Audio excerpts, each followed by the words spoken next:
కేసీఆర్ తో కలిసి లోక్సభలో మెరిసిన విజయశాంతి మళ్ళీ ఇంతకాలం తర్వాత చట్టసభలో అడుగు పెట్టబోతున్నారు. టీఆర్ఎస్ ఎంపీగా పనిచేసిన రాములమ్మ ఇప్పుడు కాంగ్రెస్ ఎమ్మెల్సీగా సెకండ్ ఇన్నింగ్స్ స్టార్ట్ చేయబోతున్నారు. అసలంత అనూహ్యంగా రాములమ్మని లక్కీ ఛాన్స్ ఎలా వరించింది? ప్రత్యక్ష రాజకీయాలకు దూరమైన ఆమెను కాంగ్రెస్ హైకమాండ్ ఎలా కరుణించింది? ఢిల్లీ స్థాయిలో విజయశాంతి లాబియింగ్ ఎలా వర్కౌట్ అయింది? పార్టీలో అంతమంది ఆశావాహులను కాదని ఆమెను ఎంపిక చేయడంపై కాంగ్రెస్లో జరుగుతున్న చర్చ ఏంటి? తెలంగాణ ఎమ్మెల్సీ అభ్యర్థిగా విజయశాంతి నామినేషన్ దాఖలు చేశారు. తెలంగాణ ఉద్యమ నాయకురాలిగా తనకు అవకాశం ఇచ్చిన కాంగ్రెస్ పెద్దలకు ఈ సందర్భంగా ఆమె ధన్యవాదాలు తెలిపారు. కోట్లాది మంది సాధించుకున్న రాష్ట్రంలో తమకు ఈ పదవి రావటం పట్ల ఆనందం వ్యక్తం చేశారు ఆవిడ. సినీ నటి, మాజీ ఎంపీ విజయశాంతికి అనూహ్యంగా కాంగ్రెస్ ఎమ్మెల్సీ టికెట్ ఇవ్వటం పొలిటికల్ వర్గాల్లో హాట్ టాపిక్ గా మారింది. కొంతకాలంగా క్రియాశీలక రాజకీయాలకు దూరంగా ఉంటున్న ఆమెను శాసన మండలికి పంపించడం వెనుక ఉన్న ఆంతర్యం ఏమిటి అనే డిస్కషన్ కూడా తెరపైకొచ్చింది. రాష్ట్ర నేతల్లో ఎవరైనా ఆమెను సిఫార్సు చేశారా, లేక విజయశాంతి సొంతంగా లాబియింగ్ చేసుకున్నారా అనే చర్చ జరుగుతోంది. 2009లో టీఆర్ఎస్ నుంచి మెదక్ ఎంపీగా గెలిచిన విజయశాంతి మళ్లీ ఇంతకాలానికి చట్టసభల్లో అడుగు పెట్టబోతున్నారు. 16 ఏళ్ల తర్వాత పొలిటికల్ గా సెకండ్ ఇన్నింగ్స్ ను ప్రారంభించబోతున్నారు. ప్రస్తుతం అధికార కాంగ్రెస్ లో విజయశాంతి ఎమ్మెల్సీ ఎంపిక చేయటంపై జోరుగా చర్చ జరుగుతోంది. విజయశాంతికి టికెట్ అసలు ఎలా దక్కింది అనే దానిపై కూడా నాయకులు చెవులు కొరుక్కుంటున్న పరిస్థితి. ఢిల్లీ స్థాయిలో విజయశాంతి ఎలా లాబియింగ్ చేశారు అన్న దానిపై నేతల మధ్య పెద్ద డిబేటే నడుస్తోంది. కాంగ్రెస్ లో ఏ నేతను కదిపినా సరే విజయశాంతి ఎమ్మెల్సీ అభ్యర్థిత్వంపైనే మాట్లాడుతున్నారు.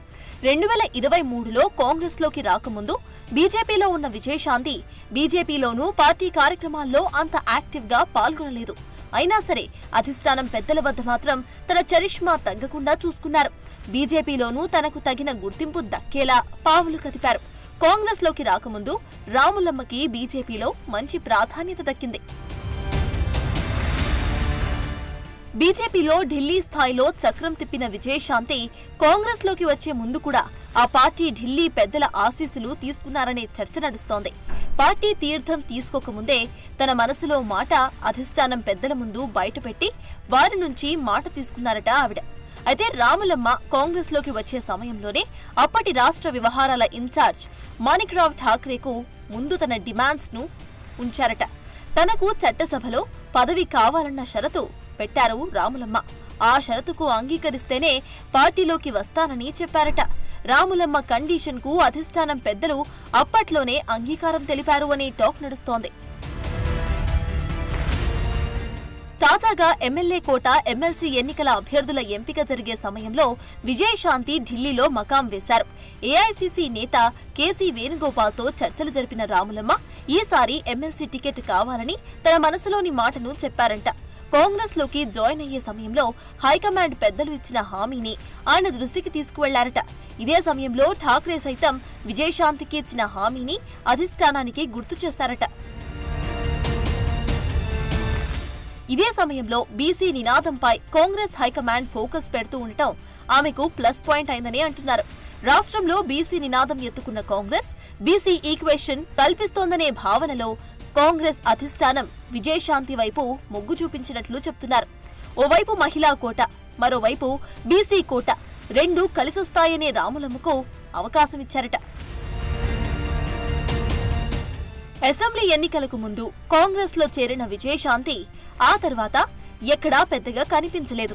గాంధీ భవన్ లో జరిగిన పార్టీ కార్యక్రమాలకు సైతం హాజరైన సందర్భాలు చాలా తక్కువనే చెప్పాలి. ఆ పార్టీ లీడర్సే దాని గురించి మాట్లాడుకుంటున్నారు. రేవంత్ రెడ్డి సర్కార్ మహిళలకు అమలు చేస్తున్న పలు సంక్షేమ పథకాల విషయాలపైన కూడా ఆమె ఎక్కడా మాట్లాడలేదు. దీంతో యాక్టివ్ పాలిటిక్స్ కు విజయశాంతి దూరంగా ఉంటున్నారని అందరూ భావించారు. దానికి తగ్గట్లే ఆమె సినిమాల్లో మళ్లీ యాక్టివ్ అవుతున్నట్లు కూడా కనిపించారు. కానీ 4-5 రోజుల క్రిందట ఉన్నట్టుండి ఢిల్లీకి వెళ్లి పార్టీ పెద్దలను కలిసినట్టు టాక్. ఆమెను ఢిల్లీలో చూసిన స్టేట్ లీడర్లు పెద్దగా పట్టించుకోలేదని టాక్. కానీ ఉన్నట్టుండి ఆమెకు ఎమ్మెల్సీ టికెట్ ఇవ్వడంతో అందరూ షాక్ అయ్యారు. ఏదేమైనా విజయశాంతి విషయంలో ఇచ్చిన వాగ్దానాన్ని కాంగ్రెస్ నిలబెట్టుకుంది.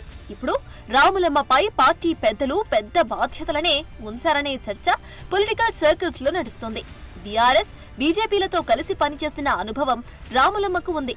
దీంతో కేసీఆర్ ను ఎండగట్టడంతో పాటు బీజేపీని సైతం అటాక్ చేసే బాధ్యతలను ఢిల్లీ పెద్దలు ఆమెకు అప్పగించినట్టు తెలిసిందే. మండలిలో బీఆర్ఎస్ వాయిస్ బలంగా ఉంది.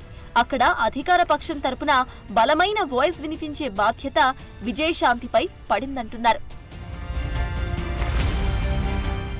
తెలంగాణ ఉద్యమకారిణిగా, పవర్ఫుల్ డైలాగ్స్ చెప్పే యాక్టర్గా, రాజకీయంగా అనుభవం ఉన్న విజయశాంతి మండలిలో తన వాయిస్ ను ఎలా వినిపించబోతున్నారు అనేది ఆసక్తికరంగా మారింది.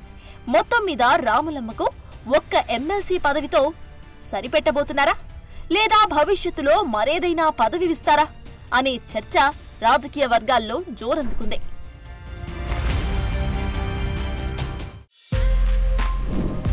For more videos like this, subscribe Big TV channel.